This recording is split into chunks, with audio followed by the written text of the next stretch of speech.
जयदेव महाप्रभु ने ऐसा नियम बना लिया कि मैं एक वृक्ष के नीचे एक रात रुकूंगा और अगले दिन दूसरे वृक्ष के नीचे चला जाया करूंगा। महाप्रभु जगन्नाथ जी को बड़ी चिंता रहती है जयदेव जी की। उनको लगा कि बताओ, मेरा इतना प्रिय जयदेव, उसकी रचना मुझे इतनी प्रिय कि ठाकुर जी आज भी गीत गोविंद ओढ़ के सोते हैं, हृदय से लगा के सोते हैं। अरे भाई, कोई प्रेम का निर्वहन 10 साल कर ले, 20 साल कर ले, 50 साल कर ले, 60 साल कर ले। श्री जगन्नाथ महाप्रभु 1000 साल से अपने प्रेम का निर्वहन कर रहे हैं। एक भी रात पिछले 1000 सालों में ऐसी नहीं गई है जिसमें महाप्रभु जगन्नाथ जी गीत गोविंद को लपेट करके ना सोए हों, क्योंकि रचयिता जयदेव है। और वो जयदेव हैं कैसे? उन्होंने नियम ले लिया कि मैं एक वृक्ष के नीचे एक रात रहूंगा, अगले दिन दूसरे वृक्ष के नीचे सोते थे।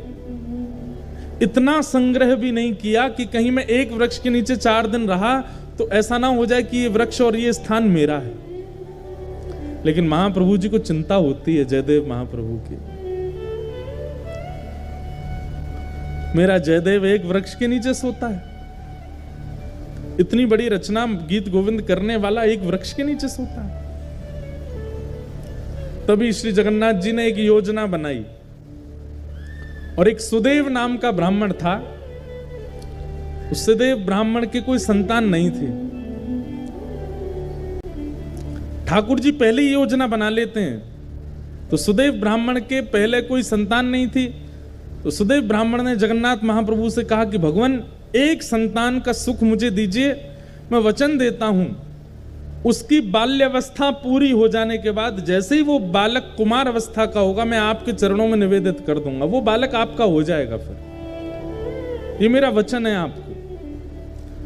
तो जैसे ही भगवान ने देखा कि भाई ये जयदेव महाप्रभु एक ही वृक्ष के नीचे रहते हैं,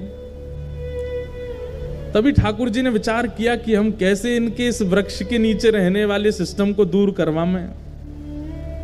तभी ठाकुर जी को याद आया कि एक सुदेव ब्राह्मण था, उसने इतने वर्ष पहले हमसे कहा था कि एक संतान हो जाए तो वो हमें अर्पित करेगा। और ठाकुर जी की कृपा से उस सुदेव ब्राह्मण के यहाँ एक पुत्री ने जन्म लिया।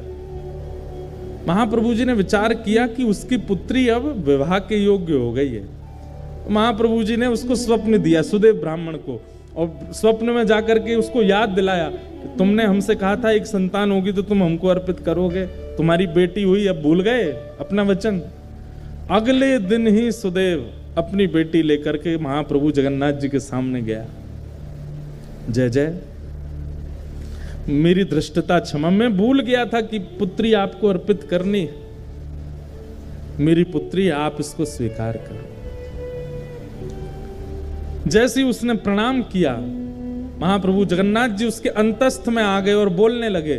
बोले, अब ये हमारी हो गई तो हम जहां जाएंगे वहां इसको लेके जाओ, हम जहां चाहेंगे वहां इसको दे आओ। बोले, आज्ञा करो। बोले, एक वन में एक जयदेव महाप्रभु हैं, गीत गोविंद की रचना जिन्होंने की, उनसे जाकर के अपनी बेटी का ब्याह कर दो। पद्मावती नाम था उनका। तो सुदेव ब्राह्मण बोला, भगवान वन में रहते हैं बेटी। बोले, अब ये तुम्हारी बेटी नहीं तो तुम चिंता क्यों कर रहे हो? तुम्हारी बेटी होती तुम चिंता करते ना कि जमाई हमारा कैसा, घर है कि नहीं है, परिवार है कि नहीं, संपत्ति। अब तो ये हमारी हो गई, तो अब इसके पिता हम हैं, हम इसके लिए योग्य वर ढूंढ चुके हैं, उससे जाके ब्याह करो इसका। और जो आज्ञा भगवान, बिल्कुल संशय नहीं है मेरे चित्त में, मैं ब्याह कर दूंगा। और जाते जाते जगन्नाथ महाप्रभु, सुनो, तुम अपनी बेटी लेकर के संबंध कराने आए हो, ऐसा बिल्कुल मत बोलना। ये कहना महाप्रभु जगन्नाथ जी ने भेजा है और उन्होंने ही आज्ञा की है कि आपको इनसे ब्याह करना पड़ेगा। ठाकुर जी को कितनी चिंता हो रही है कि जयदेव जी का घर बन जाए, जयदेव जी की झोपड़ी हो जाए।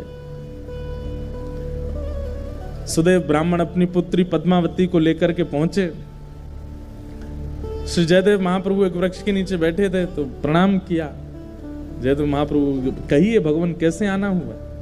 बोले, भगवान आप सुयोग्य हैं और मेरी बेटी आपके बिल्कुल योग्य है, मैं अपनी पुत्री का आपसे विवाह करने के लिए आया हूं।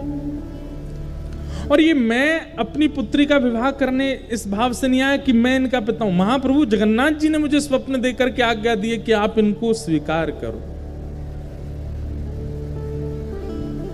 जयदेव महाप्रभु उठ खड़े हुए, हंस करके बोले जगन्नाथ प्रभु तो बोलेंगे ही, खुद ने तो 16,108 किए हैं, उनको क्या कमी है? वो तो 10-5 हजार और कर लें तो भी उनको कोई दिक्कत नहीं। वो तो कर्तुम अकर्तुम अन्यथा कर्तुम समर्थ परमेश्वर हैं, वो संभाल भी सकते हैं। पर मैं कैसे संभालूंगा इनको? मैं तो एक वृक्ष के नीचे एक रात रहता हूं, फिर दूसरे वृक्ष के नीचे दूसरी रात गुजारता हूं, तीसरे मेरा कोई ठिकाना नहीं है। और भाई इनको रखने के लिए तो बहुत व्यवस्थाएं करनी पड़ जाएंगी, मेरे भजन में बाधा हो जाएगी, मेरे चित्त में इतना भाव प्रेम नहीं उमड़ पाएगा फिर ठाकुर जी के प्रति। क्षमा करें महाप्रभु, भले ही जगन्नाथ जी ने इनको भेजा। अब देखो ये अधिकार प्रेमी व्यक्ति को प्राप्त होता है। हम आप होते तो घबरा जाते, ओहो जगन्नाथ जी ने कहा है फिर तो मानना पड़ेगा, फिर तो करना पड़ेगा, फिर तो स्वीकार होना ही चाहिए। लेकिन जयदेव महाप्रभु इतने जानते हैं ठाकुर जी को, इतना प्रेम है उनका, बोले महाप्रभु जी से कहो कहीं और व्यवस्था देखें इनके लिए, बाकी सारी आज्ञा उनकी स्वीकार है पर ये स्वीकार नहीं है, हम बयान नहीं कर पाएंगे। और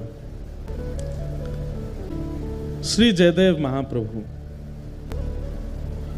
मना कर देते हैं, नहीं करेंगे।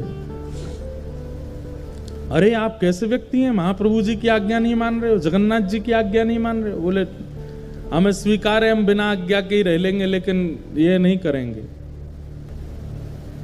तो एक बार को तो सुदेव ब्राह्मण को क्रोध आ गया, बोले भगवान की आज्ञा ना मानने वाले को हम कैसे दे सकते हैं, चल बेटी। अपनी पुत्री को उठाने लगे तो पुत्री बैठ गई, बोले नहीं महाप्रभु जी ने आज्ञा की है कि तुम इनकी हो, मैं तो इनको सर्वस्व दे चुकी हूं, मैं तो इनको अपना मान चुकी हूं, ये भले मुझे स्वीकार ना करें। पिताजी अब आपका कर्तव्य नहीं है, मेरे परम पिता जगन्नाथ जी ने मुझे इनको सौंपा है, अब मैं इन्हीं की हूं, चाहे मुझे स्वीकार करें चाहे नहीं करें।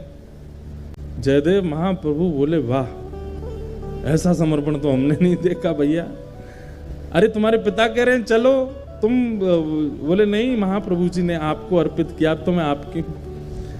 जयदेव महाप्रभु बोले छोड़ जाओ इनको, 2-3 दिन हमारी दिनचर्या देखेंगे खुद ही भाग जाएंगी ये। लेकिन पद्मावती का ऐसा त्याग, जयदेव महाप्रभु अगर उस वृक्ष के नीचे बैठे हैं तो उनके सन्मुख वाले वृक्ष पर बैठ जाती और उनको अपलक नेत्रों से देखती।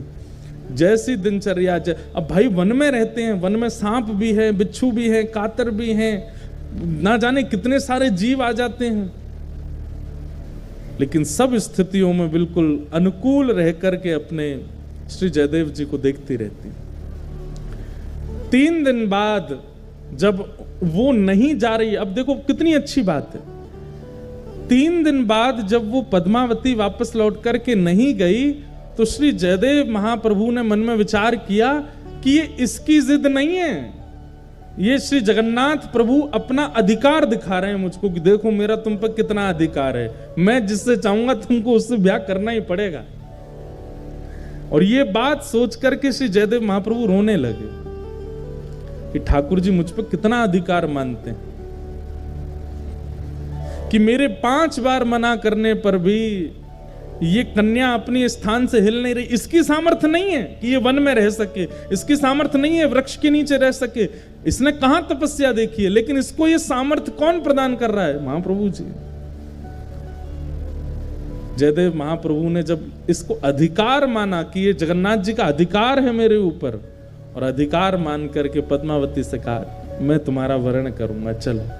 और तब पद्मावती से ब्याह किया, और ब्याह करने के बाद कहा देवी अब तुम तो ऐसे वृक्ष के नीचे रहती अच्छी नहीं लगती, चलो केलुबिंद नाम का एक स्थान है, और वहां अपनी पत्नी के साथ गए और गांव के बाहर ही एक झोंपड़ी बना करके अपनी पत्नी के साथ जयदेव महाप्रभु रहते थे। अब ठाकुर श्री जगन्नाथ जी को शांति पड़ी कि हाँ अब ठीक है, झोंपड़ी में रहता है, अब कम से कम धूप वर्षा सर्दी गर्मी जीव जंतुओं से सुरक्षित तो है, कोई दिक्कत नहीं।